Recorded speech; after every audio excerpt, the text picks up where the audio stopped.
Muy bien, gracias, buenas tardes. Primero, antes que nada, dar las gracias por la invitación a este congreso a los directores del mismo, don Antonio Caballos, don Manuel González y don José Antonio Ruiz Rosa. Es un placer volver a Carmona después de algunos años en que terminamos la obra de restauración de la puerta. Me parece, dado el tiempo que tenemos, que vamos a intentar que sea incluso más reducido del que nos pedís, voy a tomar yo la palabra. Mercedes, si quieres. Sí, no, yo prefiero para ser más corto. Y bueno, empezaría primero haciendo una advertencia, ¿no? Que es que en media hora no podemos contar la Puerta de Córdoba. No podemos hacer una narración del proceso de investigación, de restauración y de conservación de este monumento. Tampoco importa mucho porque gran parte de las cosas que hicimos se publicaron en su momento en el PH, en la revista del Instituto de Patrimonio. Con lo cual me remito un poco a ella, a esos números, un par de números, para una consulta más detallada. En cambio, lo que nos gustaría es dar una visión general de la puerta, ¿no? De su importancia, de lo que hicimos y de su significado en el paisaje y para la ciudad. Y quizá tenemos que empezar por dos ideas, ¿no? Por establecer ese mínimo marco general de referencia que nos permite entendernos, ¿no? Dos ideas que son como dos convicciones profundas para nosotros, después de tantos años, más de 25 dedicados a los temas de restauración del patrimonio andaluz. La primera sería que la arquitectura es una disciplina de continuidad. Es decir, que la arquitectura, quizá por ejemplo a diferencia de lo que ocurre con la arqueología, es una disciplina antigua, de largo recorrido histórico, que a veces podemos intuir que se produce o que acontece por rupturas, pero en realidad no es así, ¿no? Bastaría esta imagen del profesor Francesco Venezia, del profesor italiano, que pone juntas, ¿no?, la obra, los templos de Paestum con la National Gallery del Mies van der Rohe, para entender esta idea de continuidad. A pesar de que la arquitectura del movimiento moderno fue una arquitectura que deliberadamente prescindía de la historia y se contraponía a ella, ¿no?, de una forma radical. En la práctica, la continuidad es inevitable y podemos entender hoy el templo de Berlín, la National Gallery de Berlín, como un templo clásico. La segunda idea se refiere a un aspecto que para nosotros es trascendental en la restauración, que se refiere a la materialidad, a la materia, a la intervención material sobre una realidad que contiene, que alberga enormes valores. Y desde el posicionamiento hacia la materialidad, ¿qué podemos decir, no? Traigo el ejemplo de la intervención que estamos haciendo en el Salón Rico de Medina Zahara, que es un monumento realmente singular, porque una enorme parte de su materialidad actual es consecuencia de una reconstrucción que el arquitecto Félix Hernández acomete en los años 60, en unas condiciones que para nosotros hoy pues resultan heroicas, ¿no? Prácticamente solo Félix Hernández, con el análisis arqueológico de los restos de este salón de recibimiento, salón de protocolo de la ciudad áulica de Aterramán III, con el análisis detenido de estos restos, concretamente de este arco colapsado que él exhuma, se permite, yo no sé si voy para adelante o para atrás, se permite hacer una hipótesis de restitución del Salón Rico o Salón de Abderramán III y la lleva a cabo. Nosotros estamos haciendo una intervención que desgraciadamente se está dilatando muchísimo en el tiempo, pero que básicamente está orientada a recuperar las condiciones microambientales del espacio interior, que estaba sometido a problemas de humedades de distinto género. Pero quizá la intervención más interesante, más curiosa, por inusual, ha sido la restauración del pavimento. Aquí veis una imagen del pavimento preexistente con sus huellas del fuego, del colapso de la cubierta, que acabó dejando su impronta en los fragmentos de mármol, y las lagunas de ese pavimento rellenas por Félix Hernández con un mortero de cemento, un mortero pulido y ligeramente coloreado, que durante mucho tiempo ha funcionado correctamente. Nosotros, cuando hablamos de materialidad, hablamos de compatibilidad material. Sería un criterio básico de sostenibilidad patrimonial. La compatibilidad del material y de la tecnología que subyace al uso del material. Para reconstruir el pavimento, para restaurar el pavimento del Salón Rico, hemos acudido a las mismas canteras que sirvieron en origen para construir el Salón Rico a mitad del siglo X. Son las canteras de Estremoz, en Portugal, que eran las que el califato utilizaba para este tipo de material decorativo. Un tiempo después de empezar la restauración, tuvimos la oportunidad de visitar la Acrópolis de Atenas y comprobar que el mismo criterio que estábamos usando en Medina Zahara lo estaba usando Manolis Corrés en la restauración, en la restauración de la Acrópolis de Atenas. En este caso estáis viendo una imagen de los propíleos. Básicamente lo que se está haciendo todavía hoy en Atenas es sustituir la obra de hormigón armado que sirvió para restaurar la Acrópolis hace 60, 70 años por mármol pentélico, por el mismo mármol de la misma cantera de la construcción griega original. Incluso aceptando los contrastes que el uso del nuevo material introduce en el edificio. Aquí veis, por ejemplo, en la parte de abajo, una de las piezas del arquitrabe, de la que solo se conserva una mínima parte, pero que ha sido reintegrada en la nueva pieza de mármol y ahí estaba esperando para ser recolocada en su posición original. Por lo tanto, un criterio de materialidad, podríamos decir radical, ¿no? Sin concesiones, sin añadidos, que en la medida de lo posible utiliza la materialidad y la tecnología preexistente, original.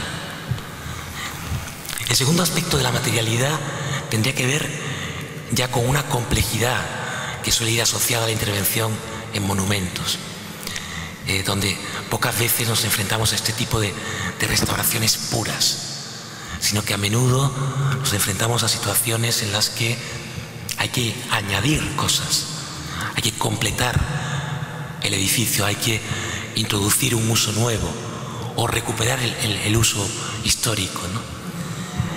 Ese era el caso del Teatro Romano de Málaga, donde seguimos también con las dificultades económicas de la crisis trabajando, pero donde tuvimos la oportunidad de construir un centro de visitantes en el límite del recinto arqueológico. Ese centro de visitantes es un edificio muy pequeñito, podemos decir que el mínimo edificio posible para acoger un uso de recepción de los visitantes.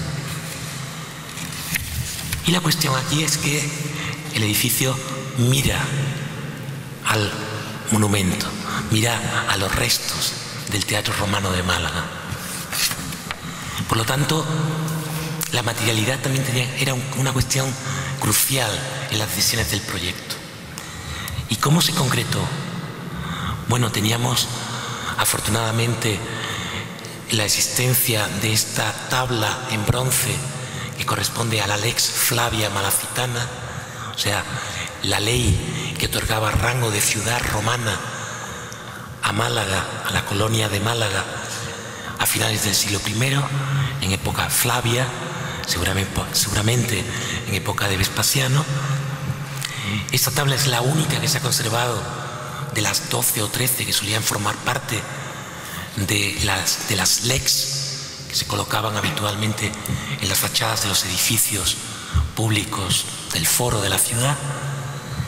Se conservó por milagro o de milagro gracias a la intervención de un historiador local,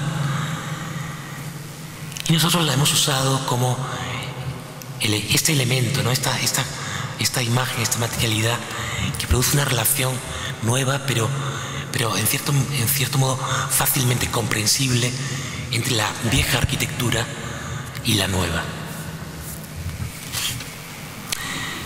Incorporada a la fachada de vidrio con todas las condiciones que el vidrio, material contemporáneo por excelencia, que tiene unas posibilidades que todavía hoy, a pesar del desarrollo técnico, se antojan infinitas, y que, por ejemplo, aquí vemos en su condición de reflexión, ¿no? De reflectar el cielo o el perfil de la ciudad sobre la propia fachada, o en su condición de transparencia o de translucidez, mejor dicho en este caso, ¿no? Y que nos permitía, a la vez que usábamos el texto en latín original de la tabla de bronce como reclamo para el visitante, introducir una interrupción, una ventana que ponía en relación el espacio interior del edificio con los propios restos originales del teatro romano. Bueno, y nos venimos a Carmona, que conocéis todos perfectamente, una ciudad que en su perfil hacia levante es una ciudad que se ha modificado muy poco, afortunadamente, ¿no? A lo largo de los siglos, quizá con la excepción del nuevo parador. Este perfil del Alcor de Carmona es prácticamente, bueno, y de las antenas, ¿no? Es prácticamente el mismo desde hace 20 siglos. Y como sabéis, la Puerta de Córdoba se ubica en esta vaguada, en esa especie de entrada natural que se produce a la ciudad, como buscando la topografía más favorable para subir a la meseta. Justamente por aquí discurría la Vía Augusta, una vía fundamental para vertebrar el territorio de Andalucía, de la Bética romana, de tal manera que Carmona era la plaza fuerte que necesariamente había que conquistar para llegar a Sevilla, para llegar a conquistar la gran ciudad.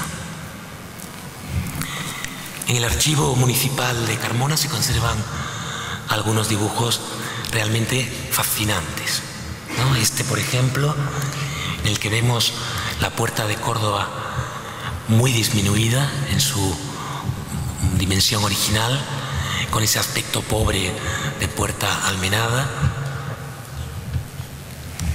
con un solo vano central. Pero sobre todo lo interesante de este dibujo es que nos cuenta la puerta en su contexto, en su paisaje. Eso es algo excepcional, ¿no? Para un documento de 1750 o 60. Aquí veis el camino que corresponde a la antigua Vía Augusta, con los elementos, la ermita preexistente, el puente de los 5 vanos en la parte inferior, y esta escueta representación del paisaje, que son la suma de secciones en la que aparece casi el perfil como en un corte sucesivo hasta llegar al propio monumento.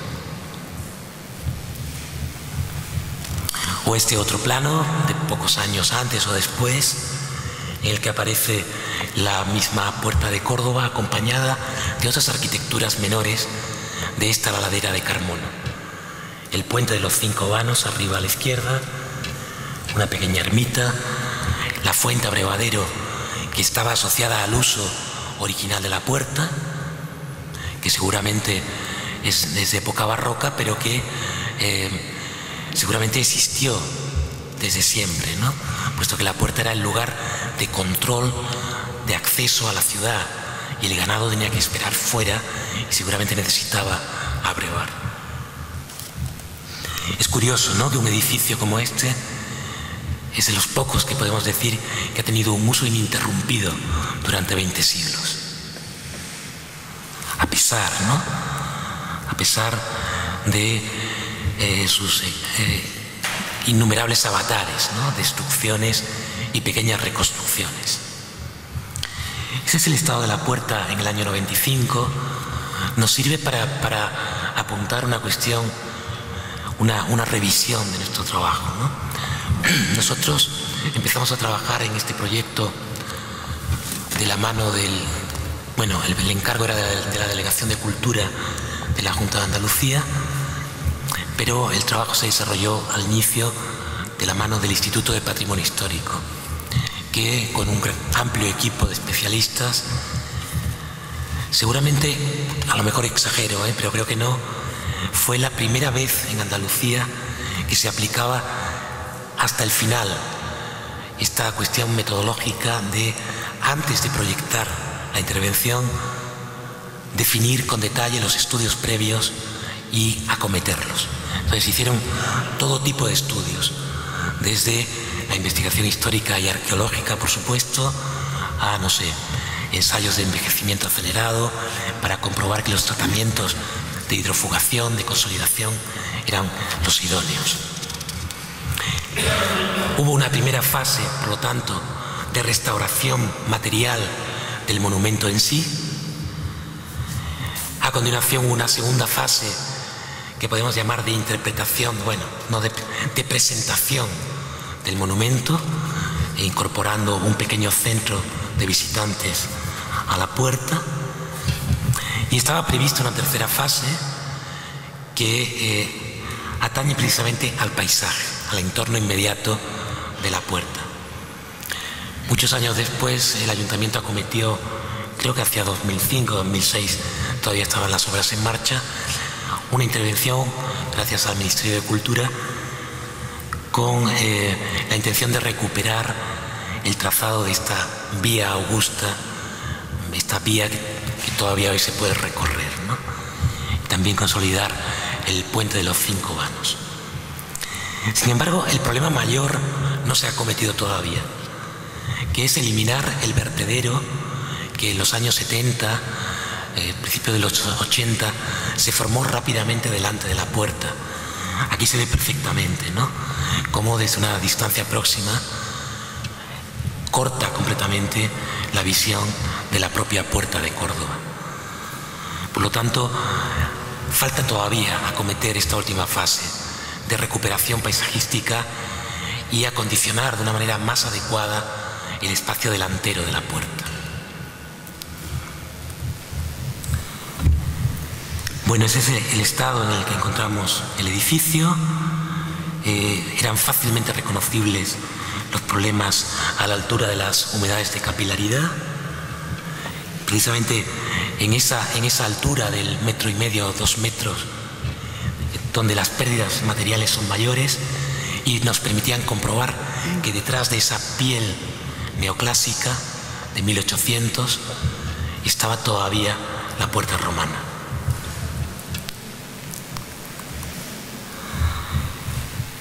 Como sabéis, la puerta se sitúa a levante, mira hacia Córdoba. Al otro lado del Cardo Máximo estaría la puerta de Sevilla. Este dibujo de Alfonso Jiménez creo que es muy interesante porque nos muestra la topografía de la meseta de la ciudad y cómo ya en época romana el límite de la meseta, su topografía, era el límite de la ciudad romana. Ahí están dibujados por Alfonso los restos que se conservan de esa muralla romana original.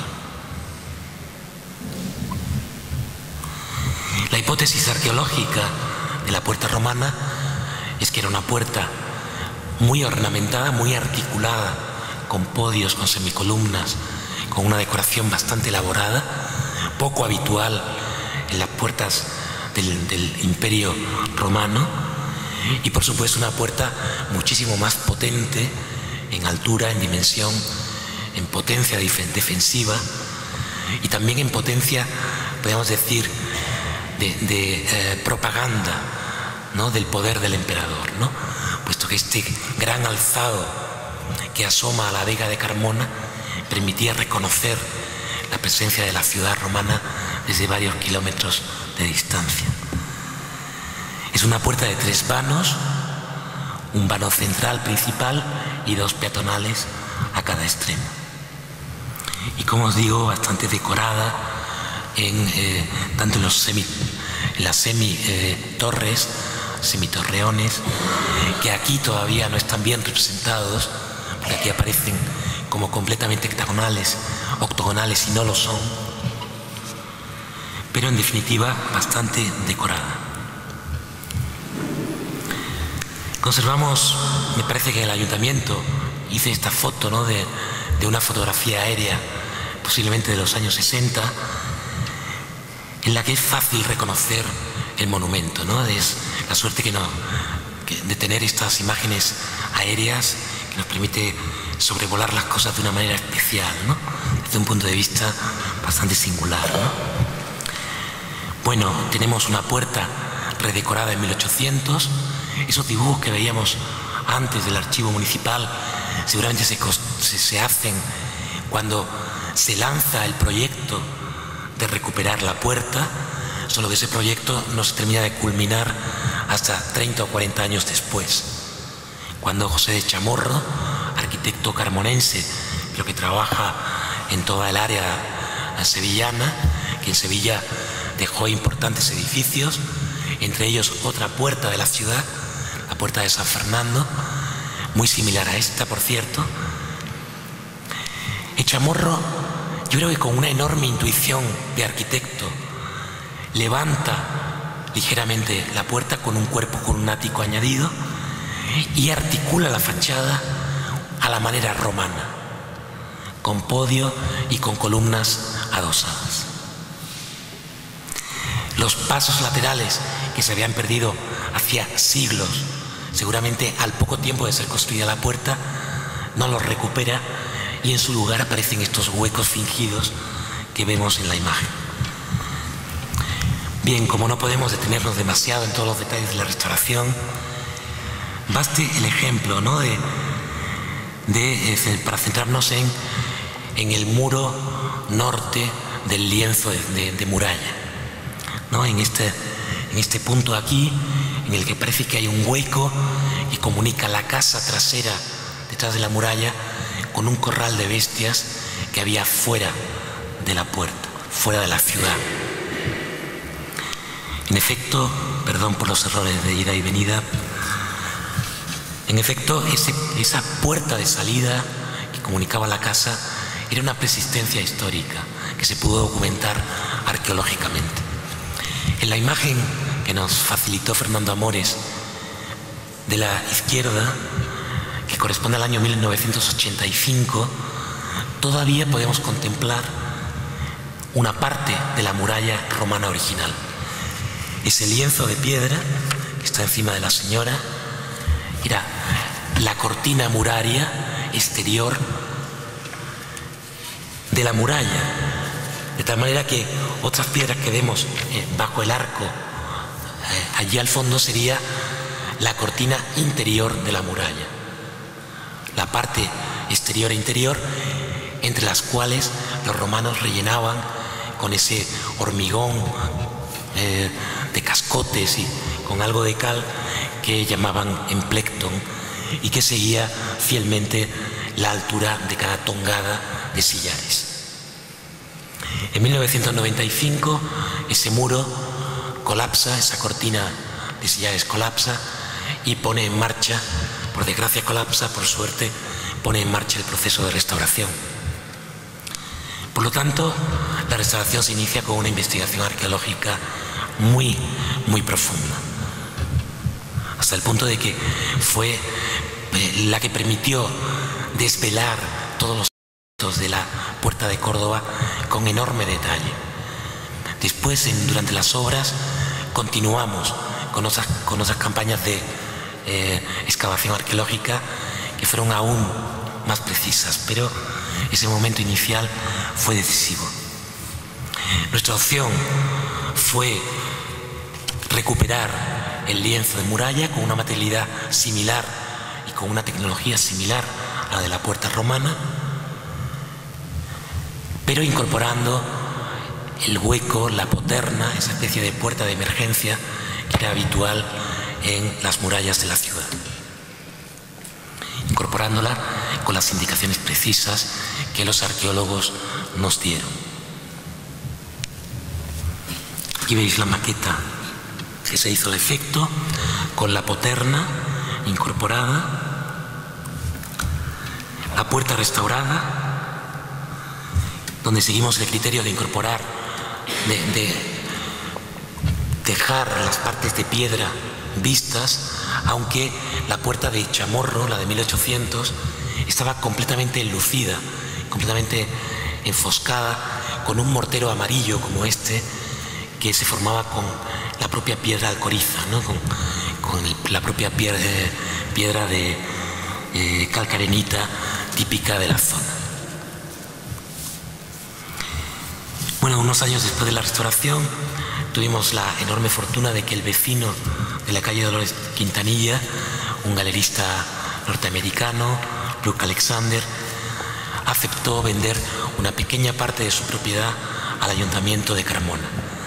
De manera que ahí veis a la derecha la casa, veis una puerta de Córdoba por dentro. Aquí hay un trabajo excepcional, bueno, no me puedo extender mucho, del arquitecto Chamorro, que con enorme sensibilidad, puesto que ya en esa época, en 1800, la ciudad había crecido hasta tocar el monumento, copia parte de la puerta exterior dentro de la ciudad, pero reduciéndola ligeramente de escala, como adaptándola a la condición espacial de la calle. Bien, una vez adquirido ese pequeño espacio de 50 metros cuadrados, que correspondía al garaje de la casa, tuvimos la oportunidad de intervenir en este espacio, ¿no? Este espacio que aparecía con unos enormes sillares, con una especie de gruta bastante ilegible, y que la excavación arqueológica, paso a paso, nos fue revelando. Aquí veis el estado de la excavación arqueológica, incluso en la parte inferior se puede ver muy al pie de la imagen restos de los estucos romanos originales, y cómo en efecto el objetivo de esta segunda fase de restauración era incorporar este fragmento de la puerta romana original al espacio de recepción de visitantes. En la planta se reconoce muy bien la puerta, ¿no? Bueno, se reconoce el monumento, pero con límites indefinidos, ¿no? Porque el hecho de que sea una construcción contra el suelo, contra el terreno, la convierte en algo bastante indefinido en sus límites, ¿no? en su perímetro. Y además en la razón de ser de todas estas patologías que continuamente la están machacando, ¿no? De humedades de distinto tipo, no solo de ascensión capilar, sino también de transmisión a través de la propia fábrica, porque la puerta funciona en gran parte como un muro de contención de tierras. Aquí se reconocen perfectamente los pasajes laterales, las torres semioctogonales y el espacio, lo veis a la izquierda, que convertimos en centro de interpretación. En la lectura del paramento se puede entender esta continuidad de la puerta, incluso en la simétrica, ¿no? El vano central y un vano peatonal que queda incorporado y restaurado al nuevo espacio. En una sección algo más profunda aparecen los dos primeros tramos de ascensión al cuerpo de guardia, a la parte alta de la antigua puerta romana. Quizá en la perspectiva, ¿no?, en la sonometría se pueda entender mejor en qué consistió la intervención. Por un lado, como ya he dicho, incorporar los restos romanos; por otro, construir una nueva escalera que permitiera acceder al visitante a la parte alta del monumento, al adarve superior, e independizar el ático de la puerta de la casa de nuestro amigo norteamericano. Como veis, la escalera permite, a través de una pequeña galería que atraviesa el espacio en doble altura, salir y por fin acceder al ático. La intervención intentaba ser coherente, ¿no?, con nuestra propia restauración y con el paisaje. Tiene que ser prácticamente invisible. Opta por ocultarse detrás del muro neoclásico, este muro de color rojo que construye también Echamorro para igualar, para hacer simétrica la calle, ¿no?, respecto de la nueva puerta. El acceso simplemente se señala ligeramente con esta puerta que asoma al exterior, un poco por delante del plano de la propia fachada. Pero ni siquiera la cubierta es visible, ¿no? Este remate de cubierta de madera y cobre apenas es visible desde la calle, ¿no? Intenta ser bastante discreto. Al final, el centro de recepción de visitantes es una caja, como digo, simple, creo que bien integrada, con una materialidad diferenciada. Aquí la vemos desde el propio adarve de la puerta. Tiene dos lucernarios, uno que baña de luz la fachada romana, otro que ilumina la escalera nueva, en una solución que permitiría ser trasladada a la casa del otro lado de la calle. Aquí podríamos invitar al ayuntamiento a completar la intervención para la visita de la puerta, ya que sería bastante interesante poder acceder por un lado, pasar por el ático y bajar por el otro, ¿no? Quizá incluso con ascensor. En el interior, el recurso a materiales nuevos, por ejemplo la madera, en el nivel de acceso, que es el nivel provisional, el que marca la calle actual, y el uso también de esta cortina de vidrio blanco, ¿no? O sea que en cierto modo pensábamos que, bueno, si hemos exhumado, desvelado la puerta romana, teníamos que operar de una manera inversa con la arquitectura contemporánea, con la arquitectura nueva, velándola con un elemento que matizara la relación entre lo nuevo y lo viejo. Aquí se ve también, ¿no?, cómo esa galería atraviesa el velo de vidrio para permitir el acceso al exterior y poder por fin llegar a la parte alta donde está la recompensa del precioso paisaje de la Vega de Carmona. Muchas gracias.